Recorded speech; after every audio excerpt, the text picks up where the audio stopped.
Kính thưa các bạn, trong văn hóa phương Đông, chữ hiếu của con cái đối với ông bà cha mẹ không còn phải là một nhiệm vụ nữa mà đã được nâng lên thành đạo, đạo làm con.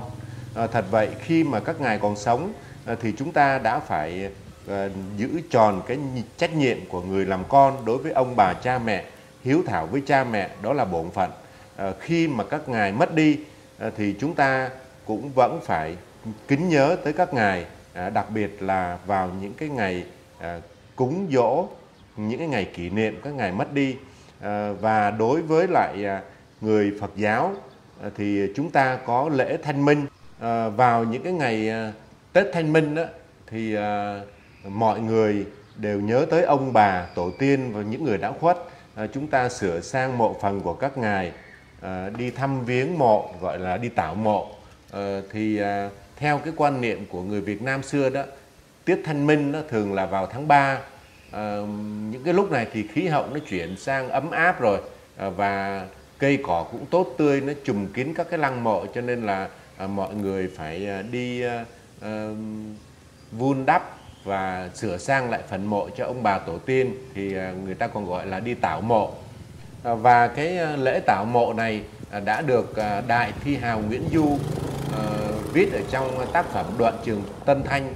Mở đầu là: ngày xuân con én thoi đưa, thiều quang chín chục đã ngoài 60, cỏ non xanh tận chân trời, cành lê trắng điểm một vài bông hoa. Thanh minh trong tiết tháng 3, lễ là tảo mộ, hội là đạp thanh.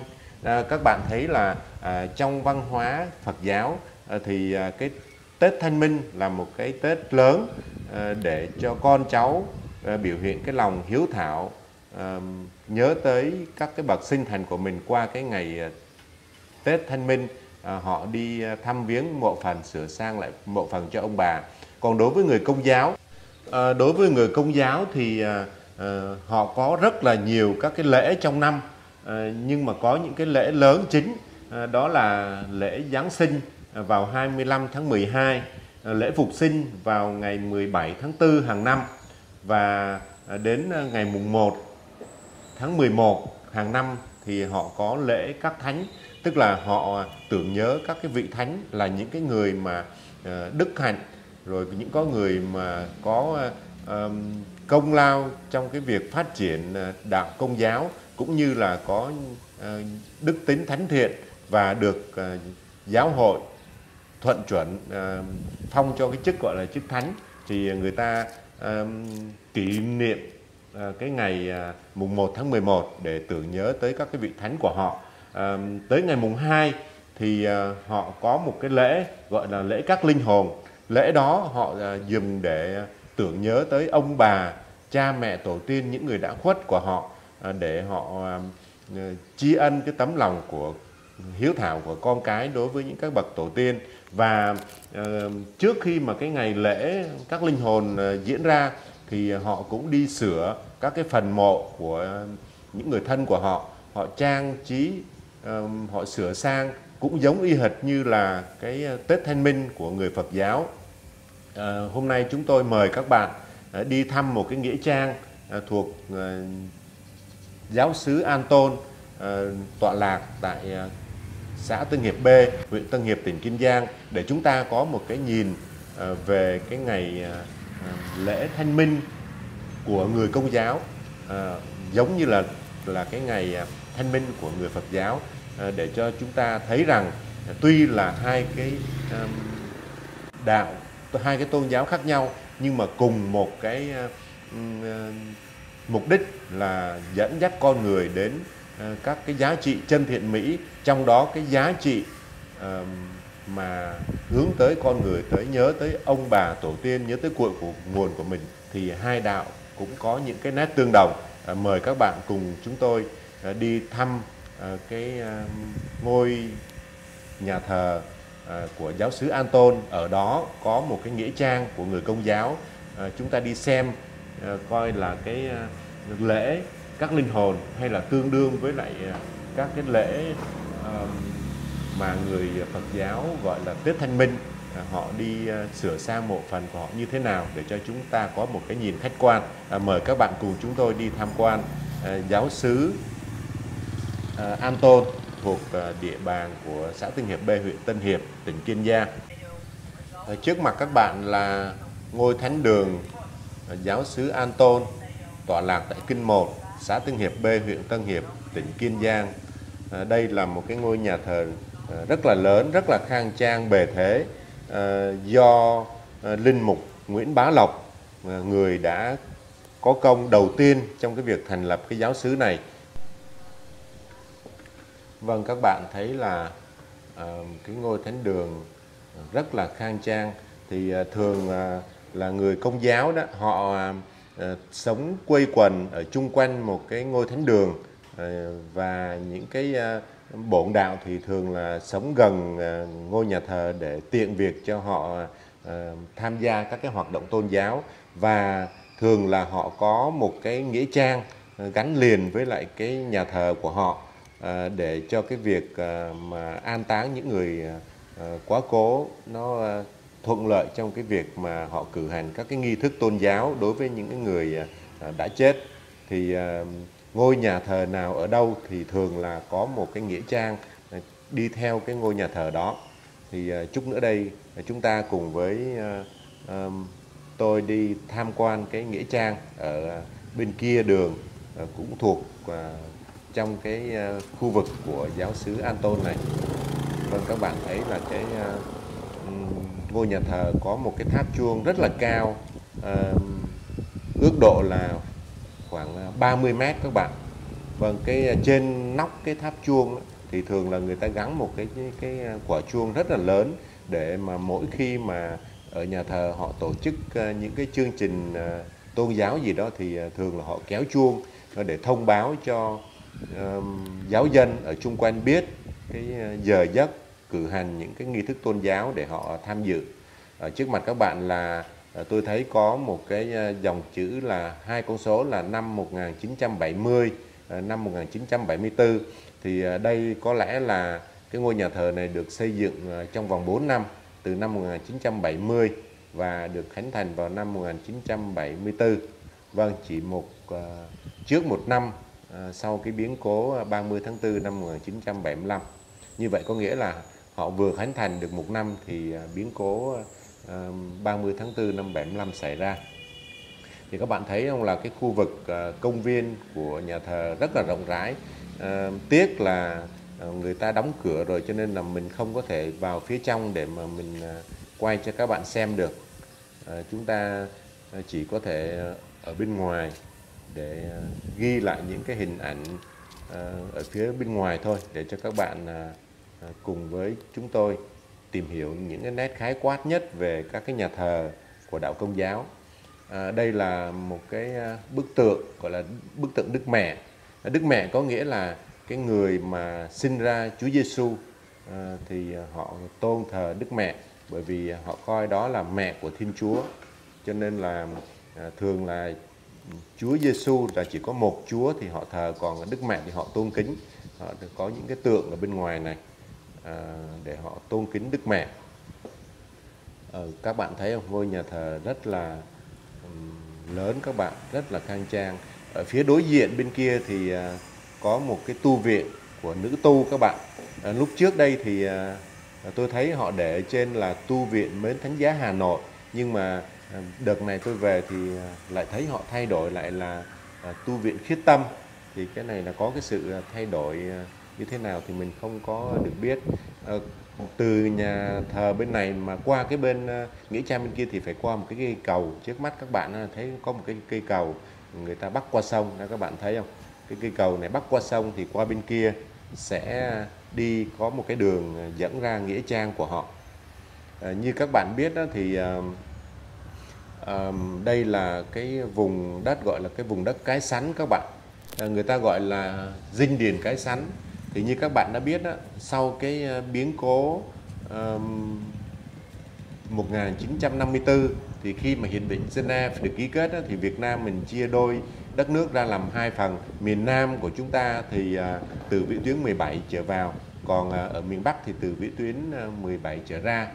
Thì cái dinh điền Cái Sắn này đó là một trong 169 cái trung tâm tái định cư dành cho những cái người di dân từ miền Bắc vào miền Nam mình sau cái hiệp định Geneva được ký kết. Thì cái khu vực này đó là nó thuộc cái địa bàn của khu vực đồng bằng sông Cửu Long, nó từ huyện Thốt Nốt đi qua cái khu vực thành phố Cần Thơ và một phần của tỉnh Kiên Giang. Thì đó là cái khu vực gọi là dinh điền Cái Sắn, và nó được xây dựng quanh cái khu vực kênh Cái Sắn. Theo cái khu vực này thì nó kéo dài từ Thạnh Cuối của Cần Thơ đến Mông Thọ tỉnh Kiên Giang, và nó được giới hạn bởi cái kênh Rạch Giá Long Xuyên ở phía tây bắc và cái kênh Sáng Châm Bầu ở phía đông nam. Cái diện tích của cái dinh điền Cái Sắn này nó khoảng 270.000 mét vuông. Thì đó là cái nét khái quát về cái dinh điền Cái Sắn. Thì ở đây đa số là người Công giáo các bạn, là những người miền Bắc di cư vào miền Nam sau cái hiệp định Geneva được ký kết. Thì họ vào trong miền Nam này với cái sự bảo bọc của chính phủ Việt Nam Cộng Hòa, họ đã tái định cư ở nơi đây. Thì thông thường đó thì mỗi một cái nhà thờ là một giáo xứ, thì thường là nó có một cái khi mà họ thành lập như vậy đó thì nó có một cái cụm sinh hoạt gồm có cả văn hóa xã hội ở đây. Thì trước mặt các bạn đó là bên kia là nhà thờ, còn đây là cái tu viện của nữ, các cái vị nữ tu cũng được xây dựng ở đây. Ngoài cái tu viện này thì cha Nguyễn Bá Lọc còn có một cái trường tiểu học ở đây các bạn. Đó, các bạn thấy trước mặt các bạn là cái trường tiểu học lúc trước cũng thuộc về nhà thờ. Thì sau năm 75 này thì chính phủ của chúng ta quốc hữu hóa và hiện nay thì do nhà nước quản lý. Bên cạnh cái trường học thì còn có một cái trạm y tế nữa. Trước năm 1975 thì cái trạm y tế này cũng thuộc cái quyền quản lý của nhà thờ, do Linh mục Nguyễn Bá Lộc trụ trì ở đây. Và cái ngôi nhà ở trước mặt các bạn đó, ở phía trong cái màu trắng đó là cái trạm y tế trước đây đó các bạn. Thì những cái người mà trước đây họ cho biết đó, là cái trạm y tế này có một bà mụ là người ta hay gọi là cô Kíp. Thì cô là cái người trưởng ở đây, phụ trách cái trạm y tế này, chăm sóc về sức khỏe cho toàn bộ những cái người giáo dân ở trong cái giáo xứ An Tôn này và những cái vùng lân cận nữa. Kể cả những người không có cùng tôn giáo thì cũng được chăm sóc, cũng được có những cái quyền lợi ở cái giáo xứ này và qua cái dịch vụ của y tế lúc đó. Thì đây là cái quang cảnh của cái trường tiểu học lúc đó do cha Nguyễn Bá Lộc thành lập và chỉ huy ở đây. Chúng ta đứng ở bên trường học nhìn thấy toàn cảnh cái ngôi nhà thờ. Các bạn thấy là một cái khu vực rất là rộng rãi. Đây là cái đường ra nghĩa trang của họ nha các bạn ha. Thì như tôi nói hồi nãy đó, nhà thờ nào cũng có một cái nghĩa trang kèm theo để chôn cất những cái người tín hữu qua đời thuộc trong cái phạm vi giáo xứ của họ. Thì đây cái bảng, đây là cái bảng đất thánh giáo xứ An Tôn. Các bạn thấy người ta làm rất là quy mô, rất là đẹp các bạn. Cho nên là thấy là cái khâu tổ chức của những cái người tín hữu Kitô giáo ở đây họ có một cái đời sống tôn giáo rất là nề nếp và được lo từ cái đời sống tinh thần đến các cái đời sống vật chất các bạn. Thì đây là cái con đường dẫn ra phía ngoài nghĩa trang. Thì ở đây là chung quanh là đồng ruộng không các bạn. Thì họ có một cái khu đất riêng của họ để họ xây dựng cái nghĩa trang. Các bạn thấy con đường này rất đẹp. Hôm nay tôi rất tiếc là không hiểu vì sao mà hai cái hàng cây ở hai bên con đường dẫn ra này đã bị chặt hết đi rồi các bạn. Tiếc quá. Lúc trước tôi có dịp đi ngang qua đây thì tôi thấy là cái con đường dẫn ra nghĩa trang này có hai cái hàng cây rất là mát ở hai bên, mà không hiểu là vì lý do gì mà họ lại chặt hết đi rồi các bạn. Chỉ còn trơ lại có một cái thân cây thôi. Tiếc quá. Các bạn thấy không, là nếu mà có cái hàng cây này thì nó sẽ có tỏa bóng mát xuống, nó làm dịu đi cái nắng oi bức, và nó cũng làm cái bóng mát của những cái cây này cũng có thể là nó góp phần làm dịu đi cái nỗi đau buồn của những cái người thân khi mà họ phải tiễn biệt những cái người thân của họ ra cái nghĩa trang này. Chung quanh đây là các bạn thấy là cái mùa này là mùa nước nổi nha các bạn. Thì chung quanh là nước hết. Nếu mà vào cái dịp mùa khô thì các bạn thấy là chung quanh đây là toàn là lúa không thôi. Nhưng mà do bây giờ là cái mùa nước nổi cho nên là chung quanh toàn là nước, giống như biển cả mênh mông vậy các bạn. Thì tôi đang là nói tới cái con đường này, nếu mà nó có cái hàng cây có bóng mát thì cho chúng ta đi tới đi lui, nó tạo nên cái cảnh quan thật là tuyệt vời. Nó có một cái bóng mát, nó làm dịu đi cái nắng oi bức của những cái ngày tháng nóng nực. Và những cái người mà họ đưa tiễn người thân của họ ra cái nơi an nghỉ này mà có cái bóng mát, thì nó cũng làm cho họ nguôi ngoai được một cái phần nào đó cái sự đau buồn khi mà họ có người thân của họ phải ra đi. Nhưng mà rất tiếc là không hiểu vì lý do gì mà họ chặt hết đi rồi các bạn. Là trước mặt các bạn hiện ra thì đây là cái khu mộ phần của người Công giáo họ ở đây, các bạn thấy không? Cái khu vực này rất là ngăn nắp, rất là đẹp các bạn. Thì như tôi nói hồi nãy đó, cái ngày lễ các linh hồn thì cũng giống như là ở Phật giáo á, là cái ngày lễ tảo mộ các bạn, thanh minh. Họ sửa sang mộ phần của những người thân của họ, họ trang trí hoa rất là sặc sỡ, rất là nhiều hoa vạn thọ cũng được trưng ở đây các bạn nha. Thì họ làm một cái nghĩa trang như thế này thì thường là kinh phí thì có thể là do người dân họ đóng góp, và có thể là có những cái quỹ tài chánh riêng của giáo hội của họ.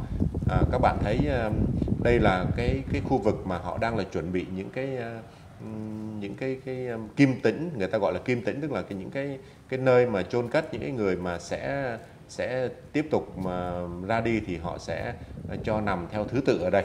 Nhưng mà người nào mà mất trước thì nằm trước, người nào mất sau thì nằm sau. Các bạn thấy có những cái ô đây, người ta đã xây dựng sẵn rồi, rất là nhiều mộ phần rất là đẹp, phải không ạ? Cũng có thấy một vài người họ đang là làm những cái công việc cuối cùng trong cái mộ phần của họ, để ngày mai là ngày mùng 2 thì họ sẽ cử hành thánh lễ ở đây.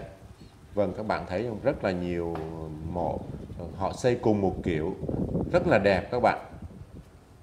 Không có cái nào lớn, cái nào nhỏ, rất là thẳng hàng, thẳng lối, rất là văn minh, phải không các bạn?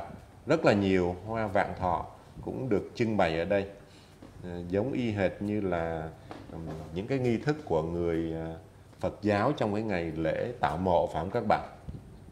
Vâng, ngôi mộ nào cũng có rất là nhiều hoa, và phần lớn trong đó là vạn thọ như các bạn ha.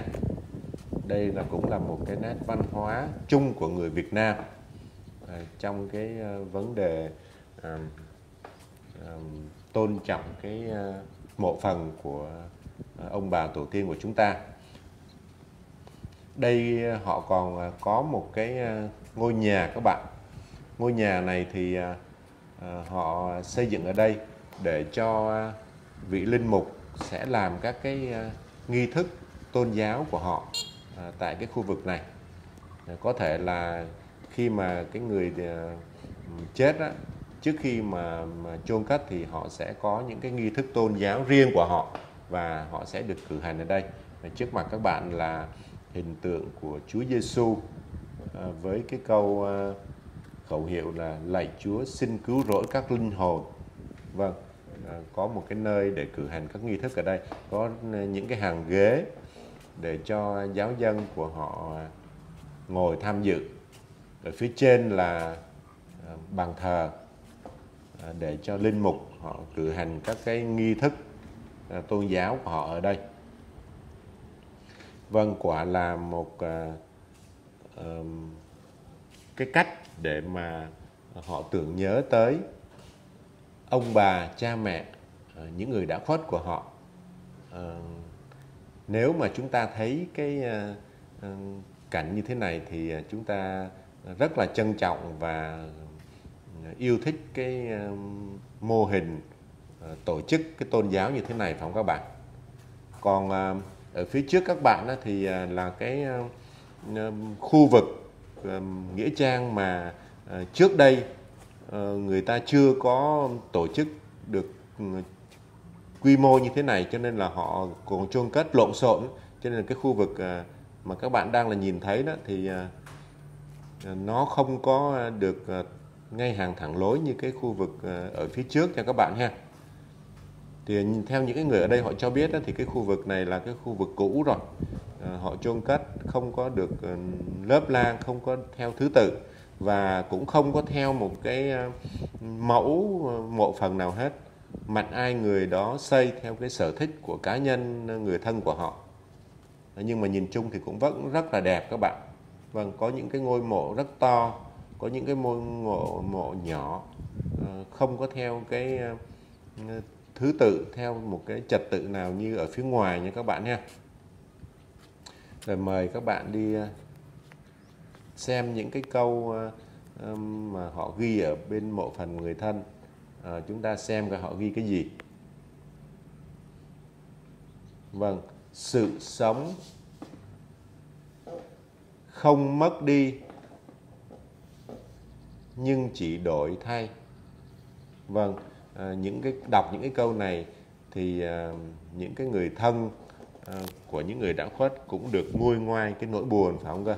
Đó cũng là một cái niềm an ủi đối với lại những cái người có người thân mà khi phải xa lìa trần thế, xa lìa những người thân yêu của họ. Ở trước mặt các bạn là cây thập tự giá, hay là còn gọi là cây thánh giá, rất là lớn ở chính giữa nha các bạn ha. Mời các bạn đi xem một vòng nữa. Cái khu vực cũ này thì mộ phần nó không có được thứ tự. Ngôi mộ thì lớn, ngôi mộ thì nhỏ nha các bạn ha. Cái khu vực ngoài này thì họ đã tổ chức chu đáo hơn. Vâng, cái hàng cây đã bị chặt hết đi rồi, rất là tiếc phải không các bạn? Có cái hàng cây thì nó sẽ có bóng mát, cái không khí của những cái mộ phần nó cũng được dịu xuống hơn, làm cho con người ta nhẹ nhõm hơn. Vâng, trước mặt các bạn là cái cây thánh giá này. Ở dưới ghi là năm 1959, rất lâu rồi các bạn. Như vậy là nó có trước cả cái nhà thờ nha các bạn. Như vậy có thể là khi mà ở ngoài miền Bắc họ vô đây đó thì năm 56, 57 thì tới 58, 59 thì họ đã thành lập cái nghĩa trang này rồi. Và cái cây thánh giá này thì được ghi là từ năm 1959, có nghĩa là cách đây 63 năm rồi các bạn. Vâng, hơn nửa thế kỷ rồi. Người miền Nam của chúng ta đón nhận các cái người miền Bắc, những cái người đồng bào của mình di cư vào miền Nam sau cái biến cố 1954 thì chúng ta cũng nhường cơm xẻ áo qua cái chính sách phân bố cái đất nông nghiệp để cho những người anh em của chúng ta định cư. Vâng, cây thánh giá rất là lớn. Cũng xin nói lại các bạn là sau Hiệp định Geneva thì Tổng thống Ngô Đình Diệm thực hiện cái chính sách dinh điền cho những cái người di cư từ miền Bắc vào miền Nam, mà phần đông là người Công giáo thôi. Chính sách này thì được điều hành bởi Phủ Tổng ủy Dinh điền với cái chủ trương là phân phát đất nông nghiệp, ổn định đời sống cho cái người di cư. Ở bên cạnh đó thì cũng thiết lập các cái cơ sở công cộng như là trường học, bệnh xá, vân vân để cải tiến dân sinh. Thì đó là những cái nét khái quát thôi. Tôi xin nói nhanh về cái dinh điền Cái Sắn với cái sự di cư rất là lớn của các cái đồng bào người miền Bắc vào đây năm 1954. Vâng, cái khu vực này là cái khu vực nghĩa trang cũ nha các bạn. Rất là nhiều hoa vạn thọ nha các bạn. Vâng, không khác gì với cái tiết Thanh Minh, lễ tạo mộ của người Phật giáo nha các bạn. Cũng là nhớ tới ông bà tổ tiên, trang trí mộ phần, sửa sang trưng bày hoa cảnh. Chỉ có khác là cái thời gian tổ chức thì lễ Thanh Minh tạo mộ đó thì vào thời điểm sau Tết là khoảng tháng 3. Còn đối với người Công giáo thì vào ngày mùng 2 tháng 11 hàng năm. Vâng, đó là cái quang cảnh chung của cái nghĩa trang mà họ đang là chuẩn bị dọn dẹp, vệ sinh rồi sửa sang mộ phần để ngày mai là ngày mùng 2 tháng 11 thì vị linh mục ở trong giáo xứ sẽ cùng với giáo dân ở đây ra tới tận nghĩa trang này để cử hành một cái nghi thức tôn giáo để tưởng nhớ tới những cái người đã khuất. Vâng, đó cũng là một cái nét văn hóa rất là hay, một cái sự tổ chức rất là chu đáo, gắn kết giữa người sống và người chết. Nó có một cái mối tâm linh, như là một cái nghĩa cử đền ơn đáp nghĩa kính nhớ tới tổ tiên ông bà cha mẹ, giữ cái đạo hiếu làm con, gọi là đã được dân tộc Việt Nam mình nâng lên là thành đạo làm con. Vâng, đó là một cái sự tổ chức rất là chu đáo, rất là chỉnh chu, và chúng ta phải trân trọng những cái sự tổ chức, những cái tình cảm của họ dành cho ông bà của họ. Thì đây cũng là một cái nét văn hóa rất là tuyệt vời mà chúng ta cần phải trân trọng. Thôi bây giờ chúng ta đi qua một vòng nữa để cho các bạn thấy rằng họ đang là tổ chức lại những cái mộ phần của họ, sửa sang mộ phần giống như là chúng ta đi tảo mộ người thân của chúng ta vậy, để ngày mai tôi sẽ có dịp quay lại cái buổi lễ mà họ tổ chức để tưởng nhớ tới ông bà cha mẹ, sẽ được cử hành vào ngày mùng 2 tháng 11, tức là ngày mai. Tại nơi đây tôi sẽ review lại để cho các bạn cùng tham khảo. Vâng, trước mặt các bạn là cái hàng cây đã bị đốn hết đi rồi. Mình không hiểu là vì lý do gì các bạn, tiếc quá các bạn. Nếu mà đây mà có một cái hàng cây như lúc trước á, thì nó sẽ rất là thơ mộng các bạn. Cái sự đau khổ, cái sự buồn rầu khi mà chúng ta ra tới nghĩa trang á, nó sẽ được nguôi ngoai đi, nó sẽ được như là che chở bởi những cái hàng cây bóng mát ở đây. Nhưng mà tiếc là không hiểu vì lý do gì mà người ta chặt hết đi rồi các bạn. Tiếc quá, chỉ còn trơ lại cái thân cây thôi. Rồi mời các bạn quay lại một vòng nữa để chiêm ngưỡng cái nghĩa trang của người Công giáo trước cái ngày lễ các linh hồn của họ, để họ ghi nhớ lại, tưởng nhớ lại ông bà, cha mẹ, tổ tiên, những người đã khuất, như một tấm lòng thành, một nghĩa cử cao đẹp. Vâng, đây là con đường trở ra phía ngoài để cho chúng ta tạm biệt, và ngày mai tôi sẽ có dịp trở lại và ghi lại những cái sinh hoạt, cái buổi lễ kỷ niệm của những người Công giáo dành cho những cái ông bà tổ tiên đã khuất qua cái buổi lễ gọi là lễ các linh hồn nha các bạn ha. Vâng, nhìn toàn cảnh cái ngôi nhà thờ phía trước với cái tháp chuông cao vời vợi các bạn. Hy vọng là ngày mai các bạn sẽ đón xem và đăng ký kênh để động viên cho chúng tôi tiếp tục ghi lại những cái sinh hoạt, những cái giá trị văn hóa của miền Nam chúng ta. Xin kính chào và tạm biệt các bạn.